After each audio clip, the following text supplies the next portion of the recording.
مختلف hair style بنانا. آج کل خواتین کے جو مختلف قسم کے ہیئر اسٹائلز آئے ہوئے ہیں، مختلف طرح سے مانگے بنانا، چٹیا بنانا وغیرہ، کیا یہ سب جائز ہے؟ دیکھیں، نبی صلی اللہ علیہ وسلم نے قضاء سے منع کیا کہ کہیں کا سر کے بال مونڈ لینا اور کہیں کے بال چھوڑنا، یہ بھی ناجائز ہے. اور اسی سے علماء نے استدلال کیا کہ جیسے مونڈنا ناجائز ہے تو کہیں سر کے بال چھوٹے کرنا، کہیں سے بڑے کرنا، یہ بھی ناجائز ہے.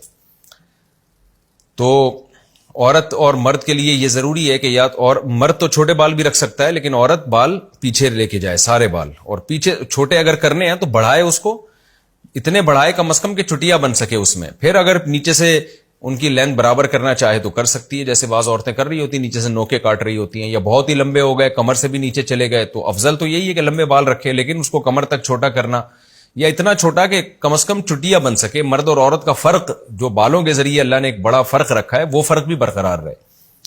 تو اتنا ہے. باقی یہ جو ہیئر اسٹائل اور خواتین کے آ رہے ہیں یہ ٹھیک نہیں ہے. ان میں کہیں سے بال چھوٹے ہوتے ہیں، کہیں سے بڑے ہوتے ہیں، آڑی ترچی مانگیں نکلی بھی ہوتی ہیں، اوپر کو بال اٹھے ہوئے ہوتے ہیں. بخاری کی حدیث ہے کہ آپ صلی اللہ علیہ وسلم نے فرمایا 2 قسم کی مخلوق ایسی ہے جو میرے دور میں نہیں ہے، قرب قیامت میں پیدا ہوگی.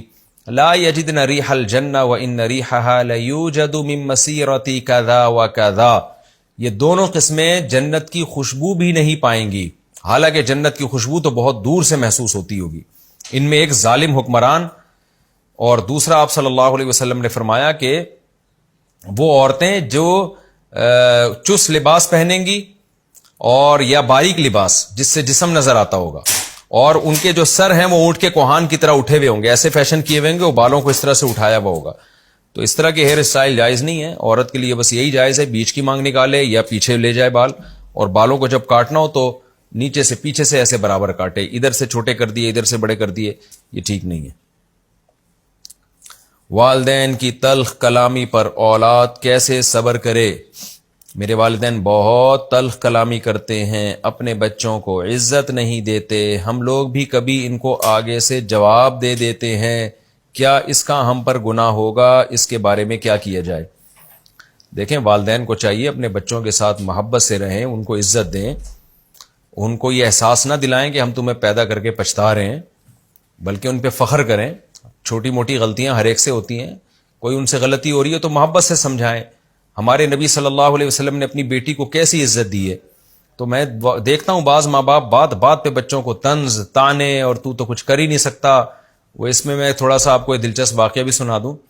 ہمارے ایک دوست ہیں امریکہ میں، انہوں نے اپنا واقعہ سنایا کہ میں کہیں گزر رہا تھا یا کہیں سوئمنگ پول میں کسی کام سے جانا ہوا، ظاہر ہے وہ لڑکیوں کے سوئمنگ پول میں نہیں جاتے تھے، کوئی گزرنا ہوگا کسی کام سے تو انہوں نے واقعہ سنایا اپنا، یا ہو سکتا ہے ان کو کسی نے دیکھ کے یہ واقعہ سنایا ہو. بہرحال اتنی تفصیل میں نہیں گیا کیونکہ لوگ اعتراض شروع کر دیتے نا کہ وہ سوئمنگ پول میں کیا کر رہے تھے.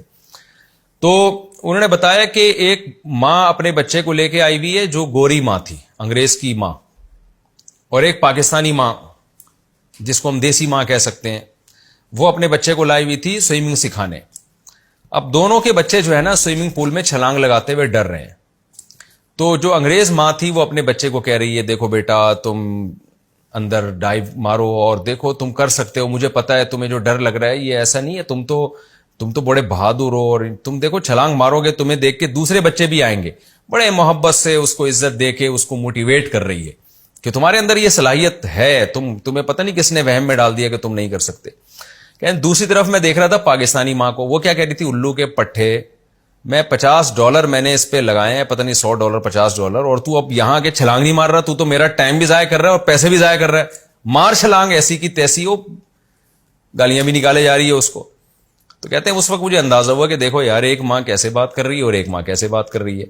تو وہ جو انگریز ماں جس طرح سے بچے سے بات کر رہی تھی وہ اسلامی طریقہ تھا، حالانکہ وہ مسلمان نہیں.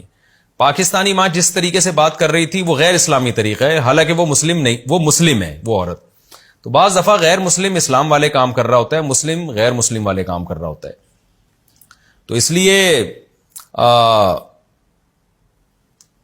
یہی طریقہ ہونا چاہیے ماں باپ کا اپنے بچوں کی اصلاح کا، محبت سے، پیار سے.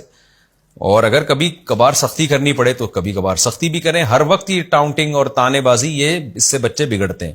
تو یہ تو شریعت میں والدین کو حکم ہے، لیکن بچوں کو بہرحال یہی چاہیے کہ بھئی اگر والدین غلط کر بھی رہے ہیں تو والدین کے احسانات ان کی غلطیوں کے مقابلے میں بہت سے بھی زیادہ ہیں. دنیا میں کسی کا آپ پر اتنا احسان ہو نہیں سکتا جتنا آپ کے والدین نے آپ پر احسان کیا. لہذا ان کی طرف سے ظلم زیادتی ہوتی ہے. حتی الامکان صبر سے کام لیں. تو زبان نہ چلائیں آگے سے. کبھی چل گئی ہو تو اللہ سے توبہ استغفار کریں, صدقہ خیرات کر دیں کچھ, لیکن کوشش کریں والدین کے سامنے کبھی زبان نہ چلے آپ کی, جتنا مرضی ڈانٹے وہ. اور اگر معاملہ بالکل برداشت سے باہر ہو گیا تو اگر آپ بڑے ہو گئے ہیں, سمجھدار ہو گئے ہیں, اور بعض دفعہ اتنی بار بار ٹاؤنٹنگ کر کر کے ڈپریشن میں بندہ جا رہا ہے اور پھر وہ ایسے ایسے حالات پھر گھروں میں ہو جاتے ہیں, تو پھر جب آپ بالغ ہو گئے ہیں تو اپنی شادی کر کے پھر الگ رہیں, ماں باپ کے ساتھ نہ رہیں. اسی صورت میں روزانہ ملتے رہیں, فون پہ رابطہ کرتے رہیں, پھر الگ ہو جانا چاہیے, تاکہ ایسا نہ ہو کہ پھر معاملات بہت زیادہ نہ آگے جا کے خراب ہو جائے. لیکن تعلق پھر بھی ان سے رکھا جائے, دعائیں ان کے لیے پھر بھی کی جائیں, اور زبان حتی الامکان کوشش کریں نہ چلائیں. کبھی اونچی آواز ہو جائے تو اللہ سے توبہ استغفار کریں. والدین کی برداشت کرنے کا جتنا ثواب ہے, خوب سمجھ لیں کسی کے برداشت کرنے کا اتنا ثواب نہیں. ہم نے دیکھا ہے دفتروں میں لوگ اپنی جاب کے چکر میں باس کی بہت الٹی سیدھی برداشت کر رہے ہوتے ہیں, باپ کا ایک لفظ برداشت نہیں کرتے. تو آخرت جب سامنے ہوتی ہے تو باپ اور ماں کو برداشت کرنا آسان ہوتا ہے, باس کو برداشت کرے یا نہ کرے یہ دوسرے درجے میں ہو جاتی ہے یہ چیز.